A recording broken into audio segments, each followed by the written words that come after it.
అన్న అభిమానం తమ్ముడి మోసం. నక్కపల్లి అనే ఊరిలో ధర్మారావు అనే ధనవంతుడు ఉన్నాడు. అతనికి 2 కొడుకులు ఉన్నారు. పెద్దవాడు వరప్రసాద్, వరం.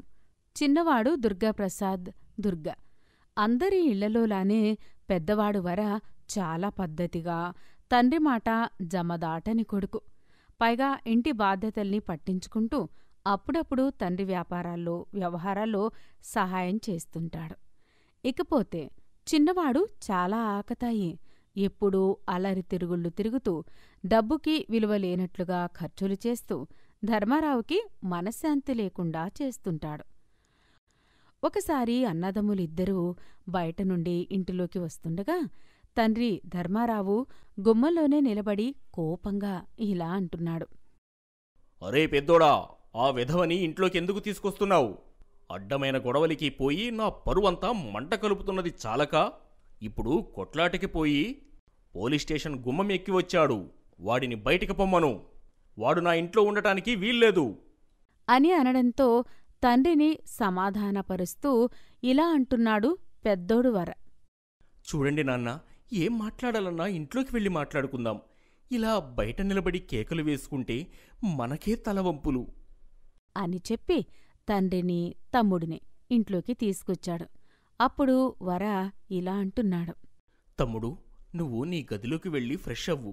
నేను నాన్నతో మాట్లాడాలి అని చెప్పడంతో తమ్ముడు దుర్గ తన గదిలోకి వెళ్ళిపోయాడు.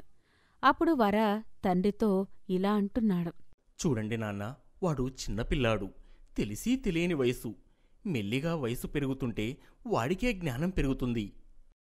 మీరిలా కటువుగా మాట్లాడితే వాడు మనసుకి తీసుకుంటాడు. అందుకే ఇక వాడి సంగతి నాకు వదిలేయండి, నేను చూసుకుంటాను. మీరు అనవసరంగా వాడి మీద కోపంతో ఆరోగ్యం పాడు చేసుకోకండి అని తండ్రికి నచ్చజెప్పి ఊరుకోబెట్టాడు. కాని అంతటితో ఆగలేదు. ఆ తరువాత తన తమ్ముడికి కూడా ఒక అన్న హోదాలో ఎలా భయం చెప్పాలో అలా భయం చెప్పాడు. ఈ విధంగా తన గారాల తమ్ముడంటే వరప్రసాద్కి చాలా అభిమానం, ప్రేమ. ఇలా రోజులు గడుస్తున్నాయి.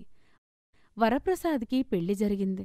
వచ్చిన పెద్ద కోడలు సరస్వతి కూడా తన భర్తలాగానే మరిది అల్లర్లను మామగారి కళ్ళకి కనబడకుండా దాచిపెడుతూ మరిది కోతివేషాలకి వత్తాసుగా ఉంటుంది. ఒక ఉదయం, ఏమయ్యా మరిది, నిన్న రాత్రి అంత ఆలస్యంగానే వచ్చేది. నీ అదృష్టం బావుండి మామయ్య గారు త్వరగా భోజనం చేసి పడుకున్నారు. లేదంటే ఆ అర్ధరాత్రి నీకు, నీతో పాటు నాకు, మీ అన్నయ్యకు అందరికీ చివాట్లు పడేవి. అందుకే ఇంకెప్పుడూ అంత అర్ధరాత్రి వరకు ఉండుకు, త్వరగా వచ్చేయి అని చెప్పడం ధర్మారావు వినేసి కోడలిని ఇలా అంటున్నాడు. బావుందమ్మా కోడలా నీ వరస. మరిదిని బాగానే సమర్థిస్తున్నావు. అడ్డమైన తిరుగుళ్ళు తిరిగి అర్ధరాత్రి ఇంటికి వస్తే కాళ్ళు విరగ్గొడతా అని చెప్పక త్వరగా రా, మామయ్య చూడకుండా రా అని సలహాలు ఇస్తున్నావా అని మొదలుపెట్టి రాత్రి తప్పిపోయాను అనుకున్న చివాట్లు ఉదయాన్నే పెట్టేశాడు. ఈ విధంగా చాలా సరదాగా సాగిపోతున్న వారి జీవితాలలో అకస్మాత్తుగా ధర్మారావు మరణంతో కాస్త కుదుపు వచ్చింది. ఇక ఆ తరువాత మెల్లిమెల్లిగా దుర్గా కూడా అలరితనం తగ్గించుకుని కాస్త బాధ్యత వైపు వచ్చాడు. అది చూసిన వరప్రసాద్ ఇలా అంటున్నాడు. తమ్ముడు, నీలో ఇంత మార్పు వచ్చింది. ఈ సమయంలో నాన్న ఉంటే ఎంతో సంతోషించేవాడు. సరేలే, నీకు సంవత్సరం తిరగకుండా పెళ్లి చేస్తే ఆ పుణ్యం నాన్నకు దక్కుతుందంట. ఏమంటావు మరి? నీ ఇష్టమన్నయ్య. నీకు వదినకి ఏది సరైనదనిపిస్తే అది చేయండి అని అనడంతో వరప్రసాద్ సంతోషంతో మురిసిపోయి తమ్ముడికి ఒక చక్కటి పిల్లని చూసి పెళ్లి చేశాడు. ఆమె పేరు యమున. ఆమె కూడా చక్కగా ఆ కుటుంబంలో చాలా త్వరగా కలిసిపోవడంతో అన్నదమ్ములు, తోటికోడలు చాలా సఖ్యంగా ఉండసాగారు. ఒకరోజు వరప్రసాద్ తమ్ముడితో ఇలా అంటున్నాడు. తమ్ముడు, నాన్న నీ గురించి ఎప్పుడూ భయపడుతూ ఉండేవాడు. నువ్వు ఎలా ఉంటావో, ఏమైపోతావో అని. అందుకే నాన్న ఆస్తి మన ఇద్దరి పేరున సమంగా రాసినా ఆ విషయం నీకు తెలియనేయలేదు. ఇక ఇప్పుడు నువ్వు కూడా బుద్ధిగా మారావు కనుక నీ ఆస్తి నీకు అప్పగించేస్తే ఏదొక వ్యాపారం చేసుకుని నువ్వు కూడా ఎదగాలి కదా అని చెప్పి తండ్రి వీలునామా తమ్ముడికి అప్పగించాడు. ఇక ఆ తరువాత నుండి దుర్గాప్రసాద్ అసలు రూపం బయటపడింది. మళ్లీ డబ్బుని జల్సా చేయడం మొదలుపెట్టాడు. అప్పుడు అతను భార్య యమున భర్తతో ఇలా అంటుంది. ఏంటండి ఇది? ఎంతో చక్కగా ఉండేవారు, ఇప్పుడు ఇలా డబ్బును దుబారా చేస్తున్నారు? పిచ్చిదానా, దేవుడు ఆస్తిపాస్తులు ఇచ్చేదే అనుభవించడానికి.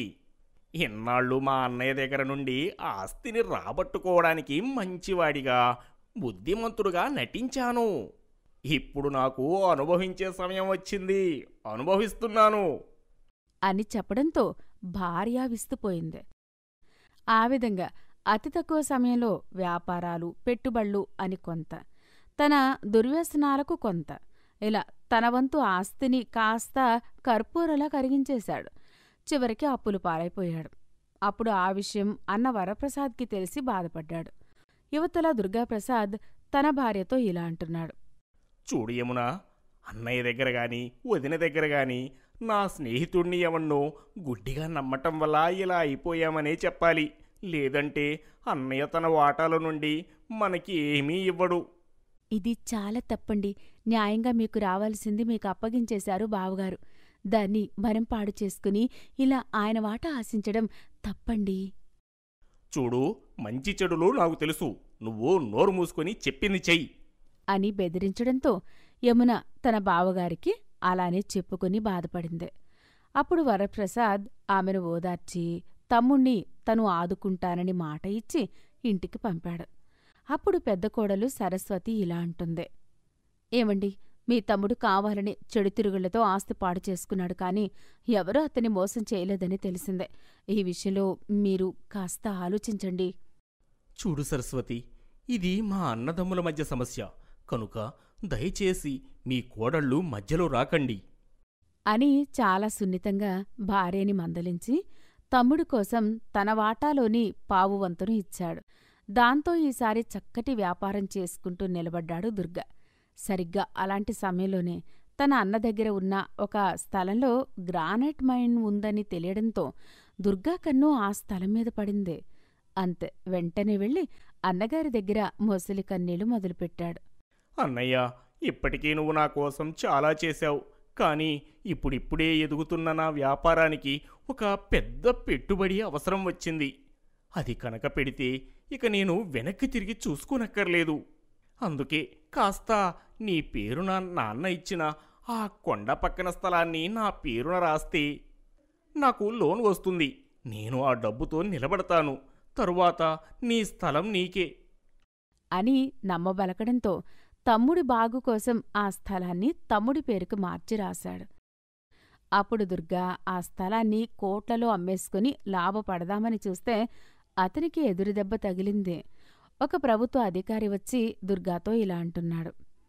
చూడు మిస్టర్, ప్రభుత్వం కొత్త జీవో ప్రకారం ఏ రకమైన ఖనిజ భూగర్భ సంపదలు ఉన్నా భూముల మీద హక్కులు వాటి యథార్థ యజమానులకే కాని కొత్తవారికి ఉండవు.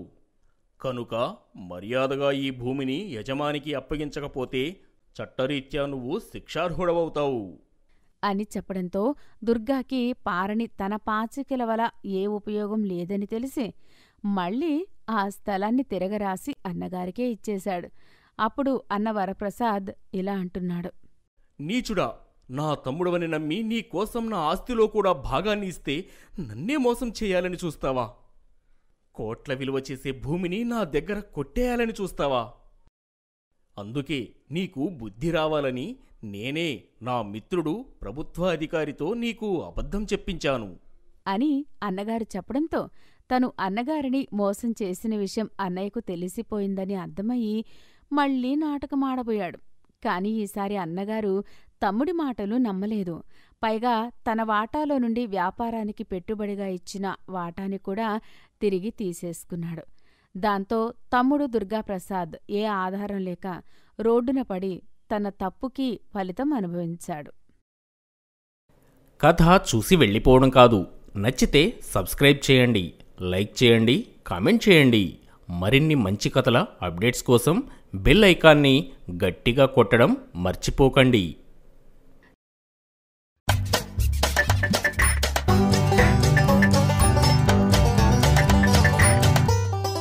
హాయ్ ఫ్రెండ్స్, మన ఏఏ తెలుగు స్టోరీస్ యూట్యూబ్ ఛానల్లో మీకు నచ్చే మంచి మంచి కథలు ఎన్నో ఉన్నాయి. ఒక చెట్టు కన్నీరు కారిస్తే ఏమైందో తెలుసా? తెలీదా? అయ్యో, అలానే నేచర్ కోపం వస్తే ఎలా ఉంటుందో ఇదేనా తెలుసా? మరి ఇది కూడా తెలీదా? అయితే ఏ తెలుగు స్టోరీస్ మీరు తప్పకుండా చూడాల్సిందే. ఇప్పుడే సబ్స్క్రైబ్ చేసుకుని ఈ కథలన్నీ మీ ఫ్రెండ్స్తో కలిసి చూసేయండి.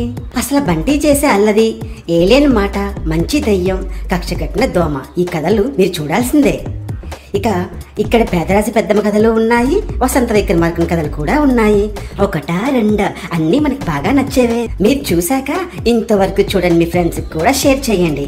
మీకు బాగా నచ్చిన వీడియోకి ఒక లైక్ కొట్టి ఎలా ఉందో కామెంట్ చేయడం అయితే మర్చిపోవద్దే.